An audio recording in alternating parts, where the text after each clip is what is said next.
ప్రతి 5 సంవత్సరాలకి రంగులు కండువాలు జెండాలు మార్చే రాజకీయ నాయకులాగా నేను రాజకీయాలు చేయడానికి రాలేదు.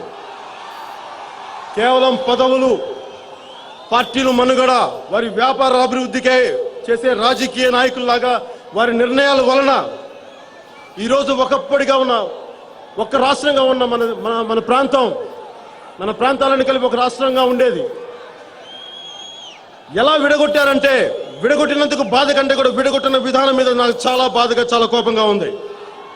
దానికి కారణం ఎక్కడో శ్రీకాకుళంలో ఉండే ఒక 10 ఏళ్ల పిల్లవాడికి, తెలంగాణలో ఉండే ఆదిలాబాద్లో ఉండే ఇంకో 10 ఏళ్ల పిల్లవాడికి వైరం పెట్టారు, ద్వేషం పెంచారు. ఒకరినొకరు ముఖాలు చూసుకోలేకుండా, ఒకరినొకరు కలవకుండా ఇలా ద్వేషించుకునే పరిస్థితికి ఎవరు తీసుకొచ్చారు? సమస్యలు చిన్నవిగా ఉన్నప్పుడు గాలి కొదిలేసి కార్చిచ్చు అయిన తర్వాత పిచ్చి పరిష్కారాలు చేసే ఆ రాజకీయ నాయకుల వల్ల అందరిని ఇంకా సమస్యలోకి నెట్టారు. దశాబ్దాలుగా ఉన్న అవినీతి, కరప్షన్ ఏం చేయరు. ఏం చేయకపోగా మనకి ఇలాంటి బంపర్ డ్రాలు, మన వందల బలిదానాలు, వృధా అయిపోయిన పని దినాలు, కోపం, ద్వేషం, అభద్రతా భావం, ఇది ఈ నాయకులు. మనం నమ్మితే ఈ నాయకులు మనకిచ్చింది, ఇది వాళ్ళు ఇచ్చింది ఈ నాయకులు. తెలుగు జాతి సమగ్రత చెడగొట్టడమే కాకుండా భారత జాతి సమగ్రతకే తుట్లు పొడిచారు వీళ్ళు. ఇది వాళ్ళు చేసిన పని. మాది 150 సంవత్సరాల పార్టీ, 150 సంవత్సరాల చరిత్ర ఉన్న పార్టీ అంటా ఉంటారు. 150 సంవత్సరాల చరిత్ర ఉన్న కాంగ్రెస్ పార్టీ చేసిన నిర్వాకం ఇది. పదే పదే మాది 150 సంవత్సరాలు అంటే నాకేం గుర్తొస్తుంటే ఒక తెలుగు సామెత గుర్తొస్తుంది. మా తాతలు నేతులు తాగారు, వచ్చి మా మూతులు వాసన చూడండి అని. మరి వాసన చూస్తే ఏమొచ్చింది? ఇది వచ్చింది. మనందరం ప్రేమించే మొట్టమొదటి భారత ప్రధాని శ్రీ పండిట్ జవహర్ లాల్ నెహ్రూ కుటుంబీకులే కావచ్చు. మన జాతిపిత మహాత్మా గాంధీ ఇంటి పేరే పెట్టుకొని ఉండొచ్చు కాక, అలా పెట్టుకున్నంత మాత్రాన వాళ్ళు వీళ్ళు అయిపోరు.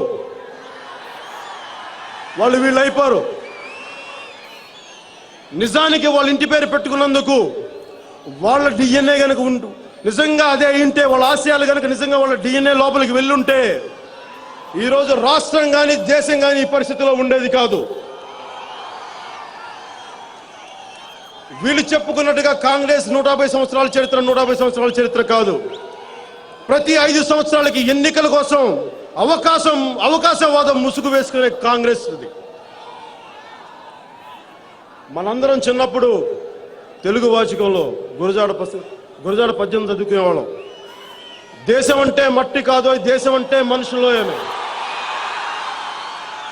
మరి కానీ కాంగ్రెస్ నాయకులు ఏం చదువుకున్నారేమో, దేశం అంటే మట్టి కాదో, మనుషులంటే కాంగ్రెస్ హైకమాండో అని.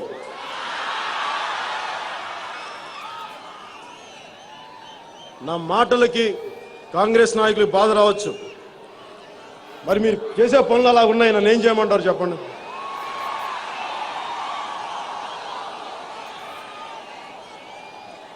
వీళ్ళు పొద్దున్న లేచినప్పటి నుంచి నన్ను తిడతా ఉంటారు. నిజంగా నాకు వీళ్ళు తిట్లు పట్టవు, నాకు అస్సలు ఏమాత్రం తాకం.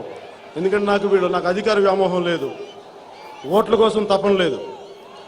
నేను సమాజ శ్రేయస్సు కోసం వచ్చినవాడిని. నాకు అందుకని మీ తిట్లు నా మీద పనిచేయవు.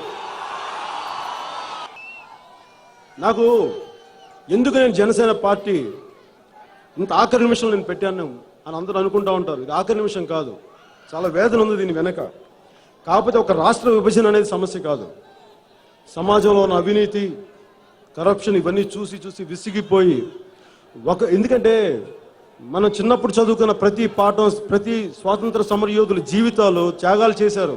వాళ్ళ కుటుంబాలను వదులుకున్నారు, వాళ్ళ యవ్వనాన్ని వదులుకున్నారు, జైళ్ళల్లో మగ్గిపోయారు. అలాంటి వాళ్ళు స్వాతంత్రం ఇస్తే ఈ రోజున వీళ్ళు వేసుకోవడానికి కద్దరు బట్టలు వేసుకొని మరి లోపల ఏం చేస్తారో నాకు తెలియదు, మీ ఊహకే వదిలేస్తున్నాను.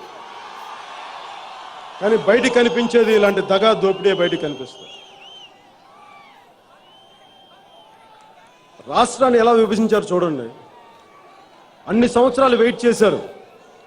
ఇస్తామన్నారు, ఇవ్వమన్నారు, కమిటీలు అన్నారు, శ్రీకృష్ణ కమిటీలు అన్నారు, కొన్ని వందల మంది చచ్చిపోయేలా చేశారు, వేల మందికి కేసుల పైన కేసులు పెట్టారు. అప్పుడే మాట్లాడాల, కరెక్ట్గా ఆఖరి నిమిషంలో పెట్టారు. నేను రిపీట్ చేయడానికి కాదు చెప్తున్నాను, జరిగింది ఇంకొకసారి. పెట్టి ఏం చేశారు? మొదటి రోజు బయటికి రాలేదు. ఎవరు రాలేదు? యూపీఏ చైర్పర్సన్ శ్రీమతి సోనియా గాంధీ గారు రాలేదు, ప్రధానమంత్రి మన్మోహన్ సింగ్ గారు రాలేదు. ఈ తెలుగు ఎంపీలు కొట్టుకోండి, చూద్దాం, వీళ్ళని అసహ్యం కలిగించేలా చేద్దామని చెప్పి ఒక స్ట్రాటజీ తోటి చేసింది తప్ప, లేకపోతే ఎవరన్నా దేశ భవిష్యత్తుని, దేశ క్షేమాన్ని కోరుకునే నాయకులు ఎవరు అలా చేయరు. వదిలేశారు కొట్టుకోండి. అందుకే కొన్ని ఎక్స్ట్రీమ్ మెజర్స్ లో కొంతమంది ఎంపీలు విపరీతమైన చర్యలకు పాల్పడ్డా, కానీ అసలు అలాంటి పరిస్థితులకు మీరు ఎందుకు తీసుకొచ్చారు? అలాంటి పరిస్థితులకి వాళ్ళు ప్రవర్తించాలని మీరు ఎందుకు చేశారు? మీకు అంత మాత్రం ఇంగిత జ్ఞానం లేదా? మీరు చదువుకోలేదా? మీకు అనుభవం లేదా? వయసు లేదా? రాజకీయ పరిజ్ఞానం లేదా? ఎందుకు ఇలా చేశారని అడిగితే అదేంటంటే అహంకారం అంటాం దాన్ని. మేము ఏం చేసినా పర్లేదు, వీళ్ళు పట్టించుకోరు, ఎందుకంటే ఇంకో ఎలక్షన్ తర్వాత మర్చిపోతారు. అది అందుకనే ఆ అహంకారమే వాళ్ళని అలా చేయనిచ్చింది. నేను పార్టీ పెట్టడానికి ముఖ్య కారణం చూశాను. ఎప్పుడు పెట్టాలి అని ఆలోచిస్తూ ఉన్నాను. ఏనని మాట్లాడగలనా, ఒకరోజు రాజకీయాల గురించి, అవినీతి గురించి మాట్లాడగలనా అంటే, నేను అన్నయ్య గారు ఎదురెళ్ళటానికి నేను రాలేదు. కనీసం సోనియా గాంధీ గారు ఆఖరిలో రాష్ట్రం విభజించిన తర్వాత కూడా ఆవిడొచ్చి ప్రధానమంత్రి మన్మోహన్ సింగ్ గారు కానీ ఎవరైనా సరే, మేము ఏ పరిస్థితుల్లో రాష్ట్రాన్ని విభజించాం అని సీమాంధ్ర ప్రాంత ప్రజలకి చెప్తారేమో నేను ఆశగా చూశాను. ఎందుకంటే చాలా మంది గుండెల్లో గాయం అయింది, బాధపడ్డారు. దానికి తెలంగాణ ప్రజల మీద ద్వేషం కాదు, మీరు ఎందుకు చేశారో మాకు ఊరట ఇవ్వండి. ఒక తల్లికి ఒక బిడ్డ ఏడుస్తుంటే ఇంకో బిడ్డను చీకొట్టేసి పంపించగలదా తల్లి? వాళ్ళు సోనియా గాంధీని తల్లి అంటారు. నిజమైన తల్లి అయితే అలా చేయదు. అందుకని ఆవిడ తల్లి కాదు, ఆవిడ ఒక రాజకీయ నాయకురాలే. ఆవిడలో తల్లి లక్షణాలు లేవు. నిజంగా ప్రజలను పాలించే తల్లి అలా చేయదు. అందుకని కాంగ్రెస్ నాయకులు దయచేసి మీరు ఆవిడ అలా చెప్పడం మానేయండి, పూజించడం మానేయండి. తప్పు తెలుసుకోండి ఇప్పటికే.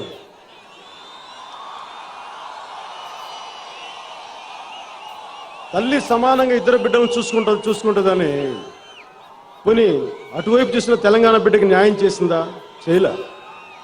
వాళ్ళు 100 మంది చనిపోయారు, వాళ్ళకి అన్యాయం జరిగింది. ఇక్కడికి వచ్చి సీమాంధ్ర ప్రాంత ప్రజల్ని గాయపరిచారు. ఏం చేశారు? ఈ 2 సంవత్సరాల్లో అభివృద్ధి మర్చిపోయారు. బంధులు, గొడవలు, ఇళ్లలో తినాల్సిన భోజనాలు రోడ్ల మీదకి వచ్చి తినాల్సిన పరిస్థితి అది వాళ్ళు తీసుకొచ్చింది.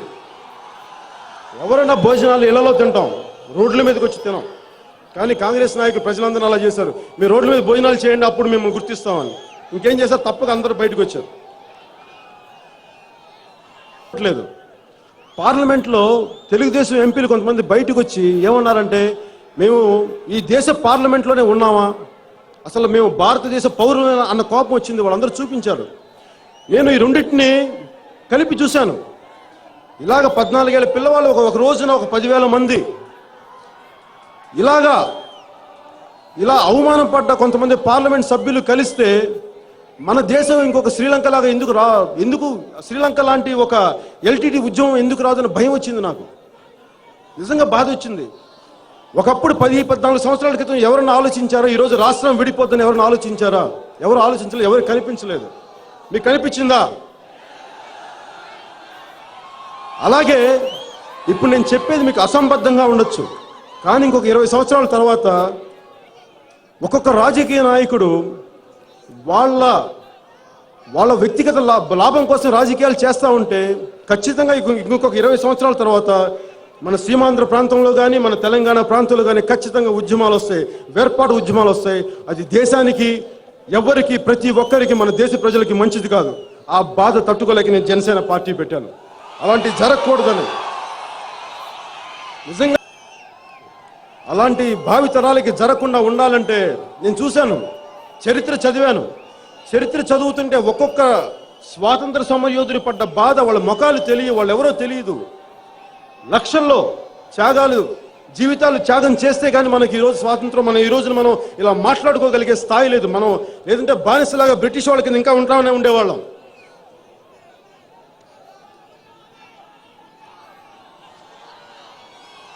అందుకనే ఇలాంటి అవకాశవాదపు రాజకీయ నాయకుల్ని సమూలంగా తీసేయడానికే ఈ ఇప్పుడు చెప్పిన సిద్ధాంతాన్ని వాళ్ళకి నిదర్శనం. జనసేన ఇజంలో ఇంకో సిద్ధాంతం ఎథిక్స్. నీతి నియమాలు లేని వ్యక్తులు, నేరస్తులు, రాజకీయ ముసుగులో వ్యాపారాలు, కాంట్రాక్టులు చేసే కొందరు కలిసి అర్ధరహితంగా పద్ధతి పాడు లేకుండా రాష్ట్రాన్ని విభజిస్తుంటే నోరు మెదపలేకపోయారు. ఎందుకని? ఉదాహరణ, కొంతమందికి సీమాంధ్ర కాంగ్రెస్ ఎంపీలే ఉన్నారనుకుందాం. ఒకవైపు తెలంగాణ ఎంపీలేమో చాలా పోరాటం చేస్తారు, కానీ ఎందుకు సీమాంధ్ర ఎంపీలు అంత తప్పు జరుగుతుంటే ఎందుకు మీరు ఆపలేకపోయారు అంటానికి కారణం, వాళ్ళందరూ వ్యాపారస్తులు, వాళ్ళకి సిద్ధాంతాలు లేవు, వాళ్ళకి ప్రజా సంక్షేమం పట్ల వాళ్ళకి బాధ లేదు. అంటే నేను వాళ్ళని పేరున విమర్శించడానికి నేను రాలేదు. నా బాధ ఎక్కడంటే మీ కాంట్రాక్టులకి, మీ వ్యాపారాలకి, మీ హోటల్స్ బిజినెస్లకి మీరు దృష్టి పెట్టారే కానీ మీరు చేసే ఒక నిర్ణయం వల్ల ఇక్కడ ఎంతమంది గుండెలు గాయపడతాయి, ఒకవేళ చేయాల్సి వస్తే ఎంత నిబద్ధతతో చేయాలి అన్న కనీసం జ్ఞానం, ఇంగిత జ్ఞానం కూడా మీకు లేదా? ఎంతసేపు మీకు వ్యాపారం లేనా? ఎంతసేపు మీకు కాంట్రాక్ట్ లేనా? ఇదేనా మీరు చేసేది?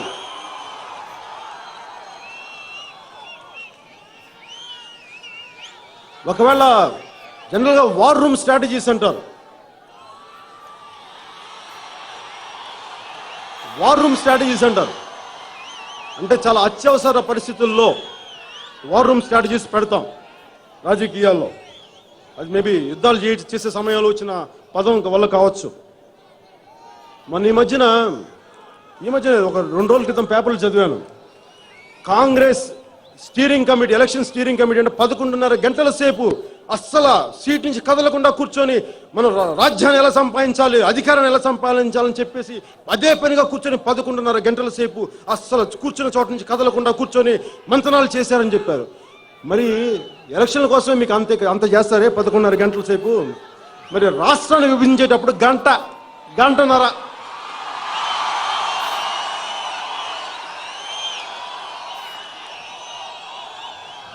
మీకు అర్థమవుతుంది కదా వాళ్ళ మనసులు ఎక్కడ ఉన్నాయో. అధికారం కోసం 12 గంటలు, 24 గంటలు, 36 గంటలు, 72 గంటలు కూడా చేస్తారు. కానీ ప్రజల సమస్యలకి అంటే 10 నిమిషాలు చాలు. మళ్ళీ మన కాంట్రాక్ట్లోకి మనం వెళ్ళిపోదాం, మళ్ళీ మన వ్యాపారంలోకి వెళ్ళిపోదాం, మళ్ళీ మన స్కామ్లోకి వెళ్ళిపోదాం, మళ్ళీ మన దోపిడీ మనం చేద్దాం.